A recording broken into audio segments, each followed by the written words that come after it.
So this warm-up applies quadratic equations to area problems, all right?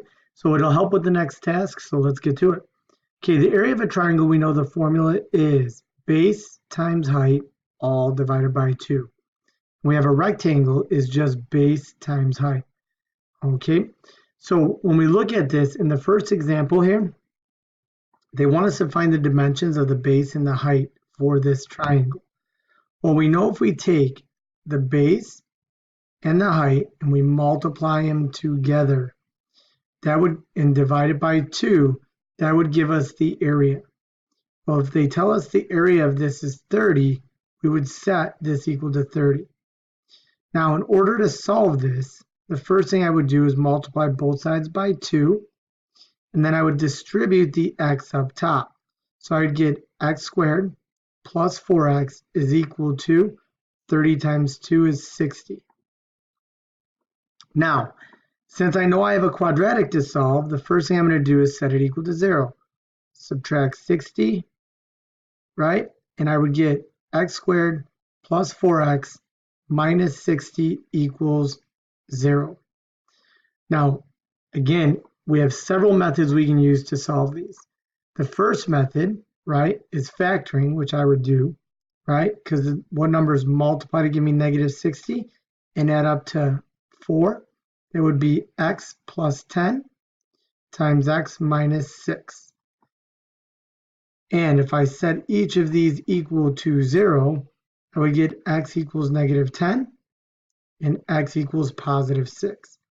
Now, I know the length of the side, or any length, cannot be negative, right? Therefore, I know x has got to be 6.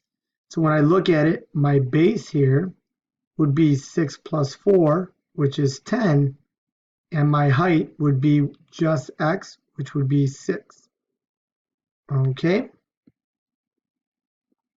So the next one, right? The rectangle below has an area of 140 square inches.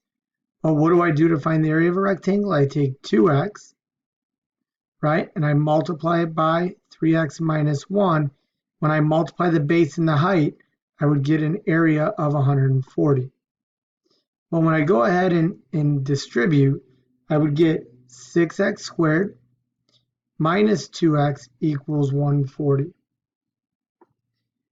So I know my goal is to set this equal to 0 to solve the quadratic. So I subtract 140, 6x squared minus 2x minus 140 equals 0. Now I could go ahead and factor this. It wouldn't matter, right? But some of us might feel more comfortable just doing the quadratic formula. So if I find the discriminant, I would do negative 2 squared minus 4 times 6 times negative 140, and your discriminant comes out to 3,364.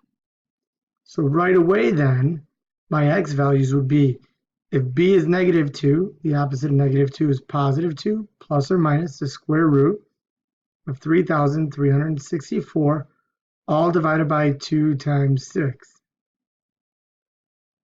Since I need to find the dimensions of the rectangle, I'm going to actually find the exact values, right? So 2 plus the square root of 3,364 is 58, all divided by 12, right? So 2 plus 58 divided by 12. The other one would be 2 minus 58 divided by 12. So right away, this one would give me 2 plus 58 is 60. 60 divided by 12 is 5. Right away, I know this one's going to be negative, so that won't work. So x has to have a value of 5. So now when I look at the dimensions, right, the base of this would be 3 times 5 minus 1, which is 14. The height would be 2 times 5, which is 10. So the dimensions of this would be 14 by 10. Okay? And now the last one.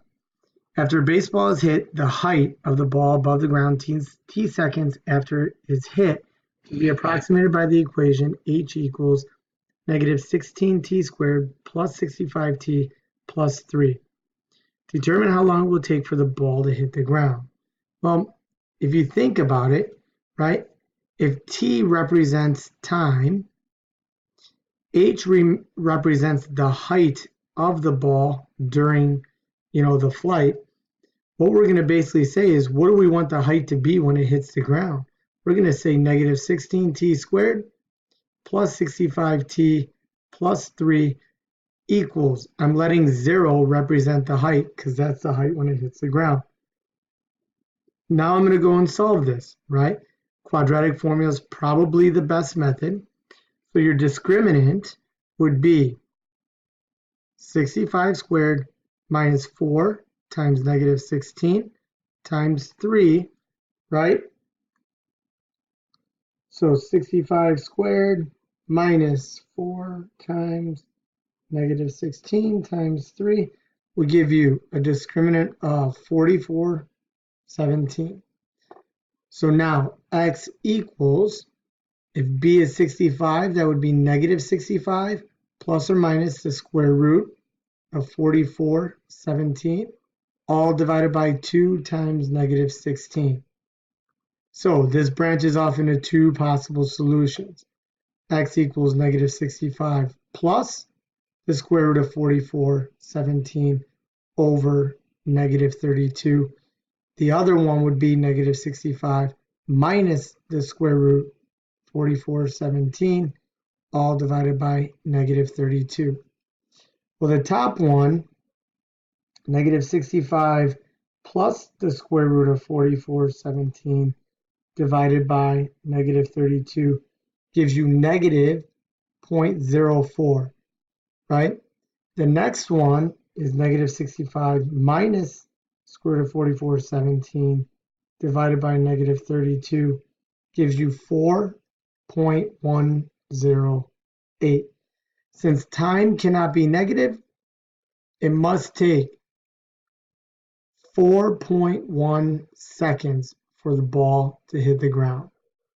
Okay, so now, once you have an idea of all of this, what I want you guys to do is go through and begin the task, okay?